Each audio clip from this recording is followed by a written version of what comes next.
Nakatakdang pirmahan ng Pilipinas at Japan ngayong araw ang sarili nitong bersyon ng Visiting Forces Agreement na magpapalakas sa ugnayang militar ng dalawang bansa.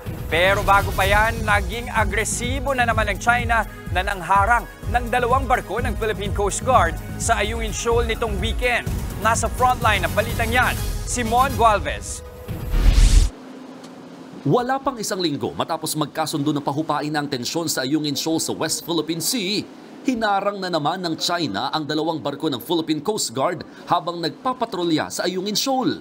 Base sa monitoring ng maritime security analyst na si Ray Powell, isang China Coast Guard at 6 na maritime militia vessels ang bumuntot at humarang sa BRP Cabra at BRP Cape Engaño habang dumadaan sa may Ayungin nitong weekend.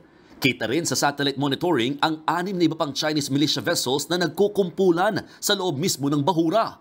Sinubukang ikutan ng dalawang barko ng PCG ang mga barko ng China pero hindi sila tinantanan ng mga ito. Sa huli, umalis na lamang ang dalawang barko at dumiretso sa Sabina Shoal. Sinusubukan pang kumpirmahin ng News 5 sa Philippine Coast Guard ang nangyari pero wala pa silang pahayag tungkol dito. Bago yan, una nang sinita ng PCG ang tinaguriang monster ship ng China Coast Guard na namataang umaaligid sa Escoda Shoal noong Biyernes. Niradyoan nila ang barko pero inisnab sila ng mga Chinese. Ayon sa PCG, July 3 pa dumating sa Escoda Shoal ang barko ng China Coast Guard na CCG-5901 galing sa Hainan. Tingin ng PCG na nanakot lamang ang monster ship ng China. They are not responding to our question as to their intention, but what they are saying is that what they are doing is a legitimate operation since they have sovereignty over these waters. Pero alam naman natin na wala silang sovereignty dito. This was already decided by the arbitral award.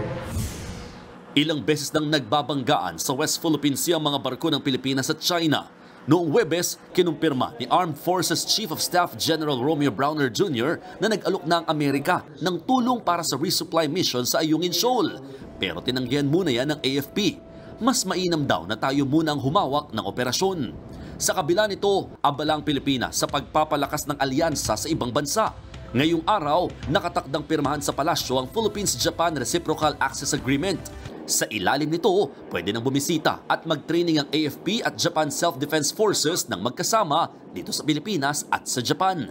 Papayagan na rin sa ilalim ng RAA ang Joint Military Operation ng dalawang bansa.